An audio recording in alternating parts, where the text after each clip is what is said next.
Rawat sir रुकिएगा, अब जरा एक बोर्डरूम पे बात करते हैं।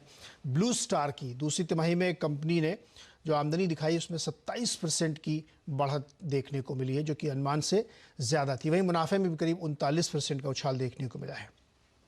हालांकि बाजार थोड़ा और ज़्यादा एक्सपेक्ट कर रहा था, उससे कंपेयर करें थोड़ा सा लग रहा है कि कम है, लेकिन एब्सोल्यूट टर्म में काफ़ी बढ़िया है। मार्जिन पे बहुत मामूली सा दबाव है।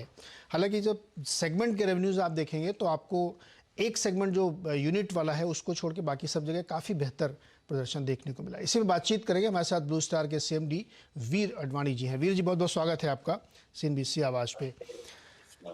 सर, नंबर्स तो देख के कोई दिक्कत वैसी लग नहीं रही है, काफ़ी बढ़िया है। अब बाजार में हम लोग चूंकि क्या बहुत ज़्यादा एक्सपेक्टेशन लगा लेते हैं आप लोगों से बातचीत करके कि आप एकदम आउट परफॉर्म करेंगे, तो उससे थोड़ी निराशा होती है। लेकिन अगर आप YOY या क्वार्टर क्वार्टर कंपेयर करें तो कोई दिक्कत दिख नहीं रही है। हल्का सा मार्जिन पे प्रेशर है, तो आप मुझे थोड़ा सा नंबर एक्सप्लेन करिए सर।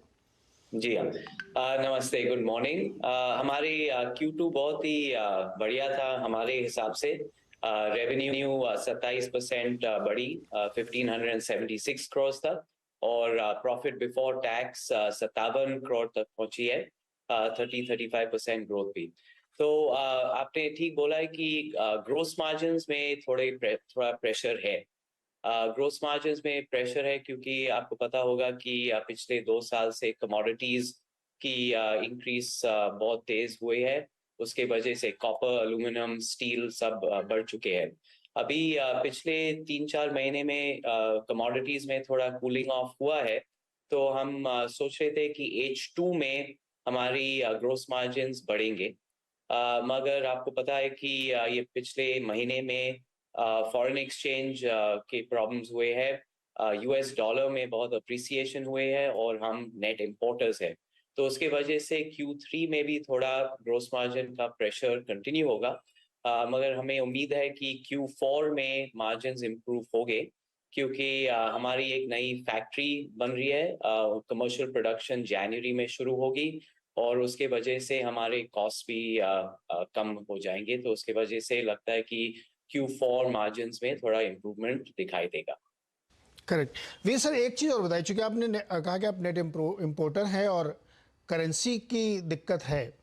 जिस तरीके से US FDA लगातार अपनी ब्याज दरें बढ़ाता जा रहा है, तो अब या तो हमारे यहाँ भी ब्याज दरें बढ़ेंगी, नहीं तो हमारी करेंसी पर डायरेक्ट इम्पैक्ट आएगा।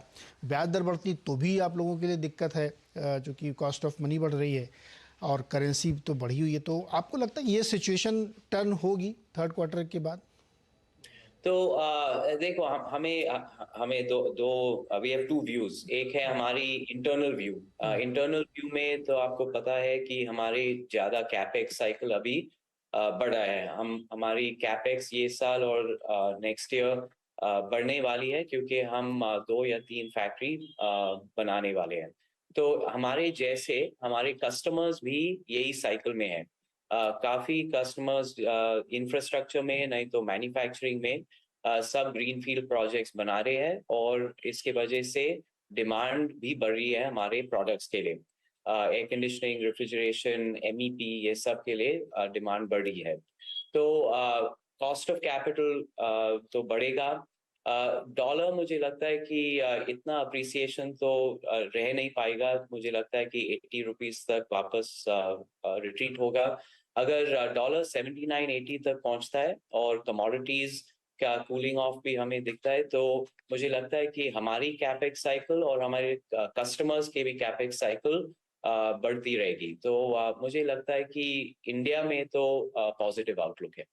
सर, टोटल कैपेक्स आउटले कितना है आपका, जो आप कह रहे हैं कि अभी 1-2 फैक्ट्री और आप लगाएंगे?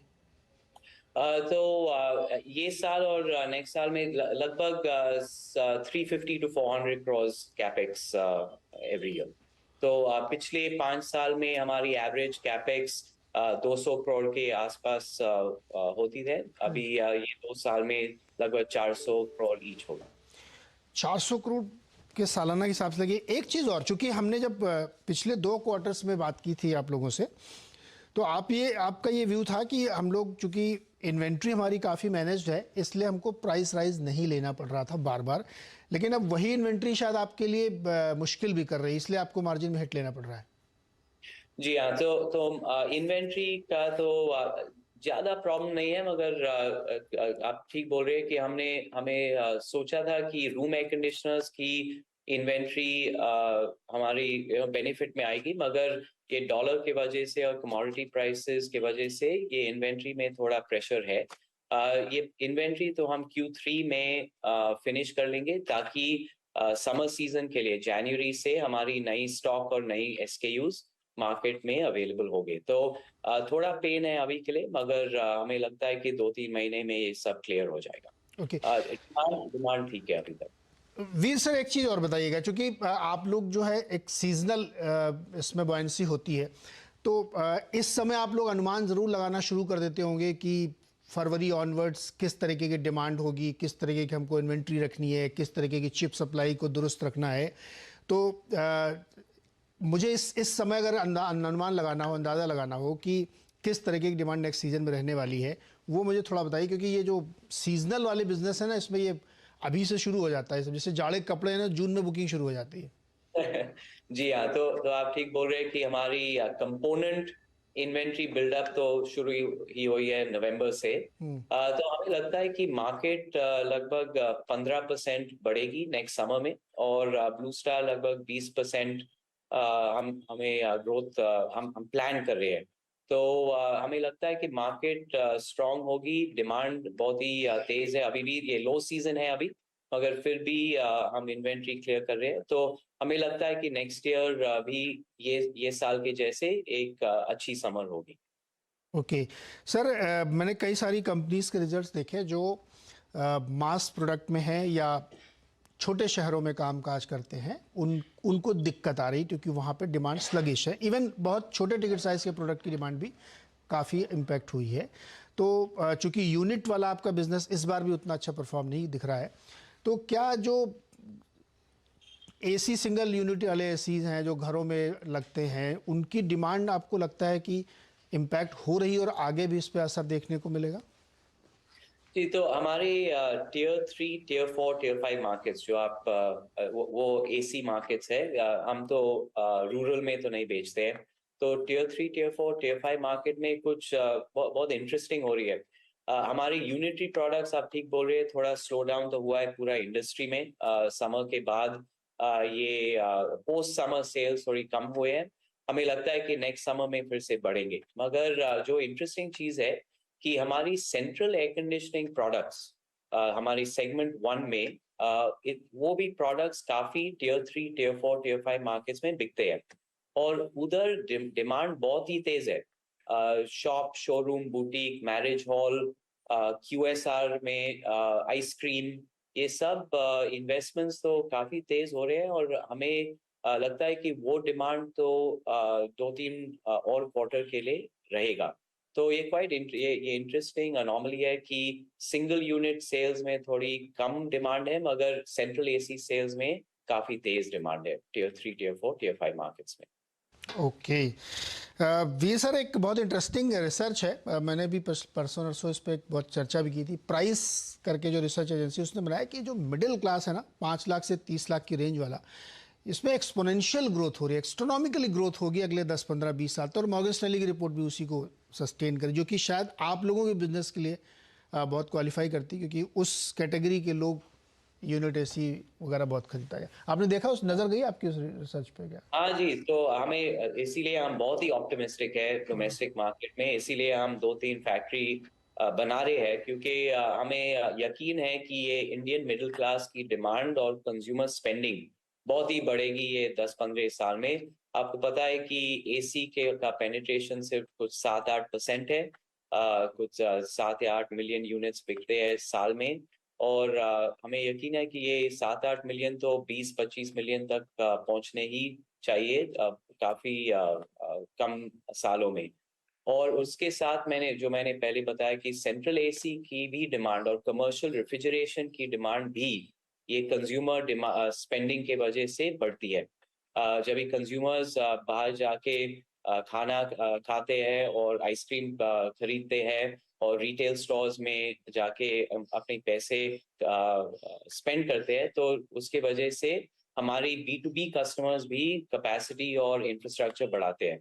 तो नेट हमें बहुत ही we very excited about the next 20 years Blue Star के लिए और इंडिया के लिए।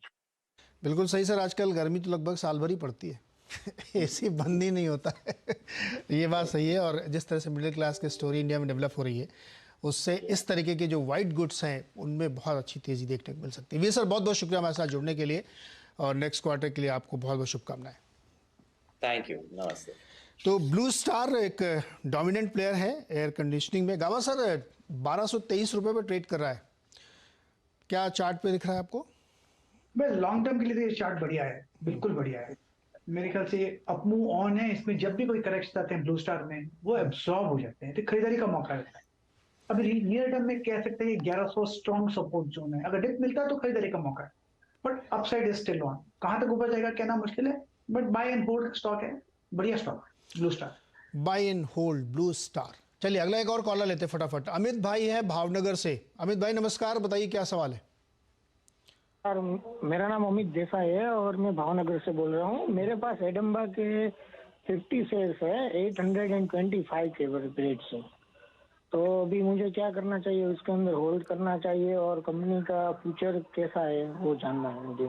ओके गावा सर, हिरनबा HERANBA,